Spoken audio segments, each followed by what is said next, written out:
Good morning, my sweet little magnolias. Happy fucking Tuesday, or whatever day this finds you. Listen, I wanted to talk to y'all about something that my spirit team talked to me about this morning. So I got up, I did all my stuff like I normally do, and I'm making my coffee. And the coffee maker that I have is kind of on the fritz. And so I'd ordered a new one. I ordered the same exact one because I like it. And the reason why this one that I have now is on the fritz, I think, is because of my lifestyle. I live in a bus and travel the country on some not so nice roads, and it's like a rolling earthquake. So electronic equipment sometimes, especially small electronics like a toaster, coffee maker, that kind of thing, they have a short lifespan in my world. This is my third coffee maker that I've purchased since, I don't know, 23. Yeah. So, about one a year. And I'm making the coffee, and all of a sudden I'm thinking, well, I ordered the same one, so I'll just unplug this one and wash it out and put it back in the box after I install the new one, and then send it back to Amazon and say, hey, this new one that you sent me doesn't work. And I'd get my money back, and nobody would be the wiser. Except me. I would be the wiser. And Oscato said, what are you thinking? Now, Oscato is my main gatekeeper spirit guide. What are you thinking, Miss Laney? And I'm like, well, it should have lasted more than a year. Should it? Is what I hear. The way you live, and it doesn't matter. Even if it should have lasted more than a year, you go back to the manufacturer and you say, hey, I bought this, a year ago, and it's already broken, and you deal with it through the proper channels. You don't get all sneaky about it. You know what I'm saying? And I said, oh, okay, well, what? I knew that was wrong, but what is going on? Why did that come into my mind? And Oscato said, that's poverty mentality. I went, what? Poverty mentality? But I don't live in poverty. And he said, but you used to. I went, oh, yeah, that's true. So when I was growing up, I didn't have that problem because the family who adopted me had a lot of money and were very frugal people. They didn't overspend. We didn't go on lavish vacations. They didn't drive fancy cars. They were very frugal people, but they also had a lot of money.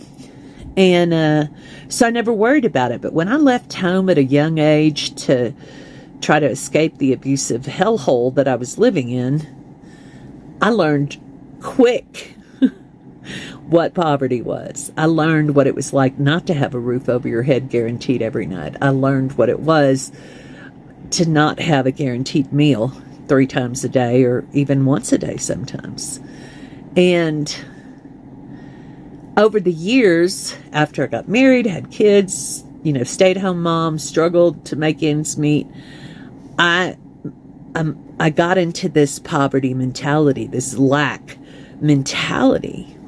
And then as I have grown spiritually, I have begun to understand over the last, 20, 30 years, what abundance mentality is. And despite what your circumstances are, believing that the universe has your back and that the universe takes care of you and provides for all your needs. That's abundance mentality. Poverty mentality is when you think, oh, I better hoard what I have because, I'm guarding my resources because I don't know when more is coming in. And you, with poverty mentality, you act out of fear instead of acting in faith. And I was like, oh, so I regressed from my abundant mentality, my abundant way of thinking, momentarily into this poverty mentality. And it happened like that. And so I said, well, what do I need to learn from this?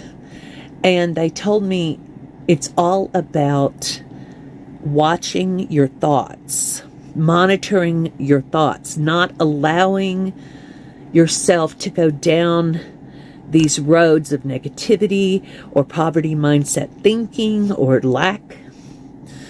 Because even though you may look at your bank account in the reality and see there's not enough there, if you look in the mentality through the eyes of the Spirit, you realize they have always cared for you. They've always had your back.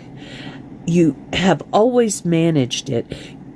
Where you are standing right now, my sweet little magnolia, you've overcome everything that has come against you up to this point.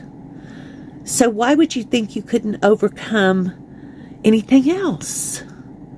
You're fucking unstoppable. You have more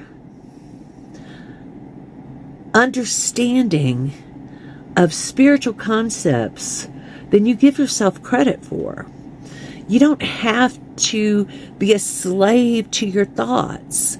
You don't have to go where your brain tries to take you out of conditioning from growing up in whatever environment or from the society that we live in. You know, now especially everybody's talking about the cost of groceries and the cost of gas and how we can't make ends meet. That is lack mentality screaming at the top of its lungs. And we have to guard against that. We cannot allow ourselves to go down that poverty mindset road because it only leads to lack and more lack.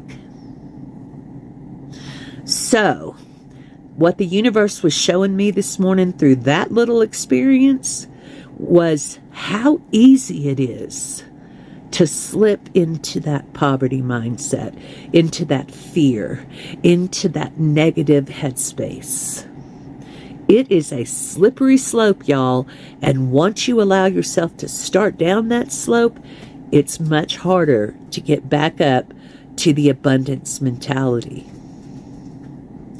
So, don't be a slave to your thoughts. If your brain starts taking you down a path that you don't want to go down, stop it immediately. That's what I did this morning. I said, oh, yeah, as soon as I recognized, with the help of my spirit team, the slippery slope I was on, I went, bam, stop sign, reverse, back up, reset, and head in the direction of the abundance mentality. We don't control anything in this entire world except us. I can't control you. You can't control me. I can't control what's happening in the world. Neither can you. But what we can control is our thoughts, our mindset, our words, our attitude. We can control our mood. We can choose to focus in an abundant thinking way, or we can choose to focus on lack. It's your choice. Every moment of every day, it's your choice.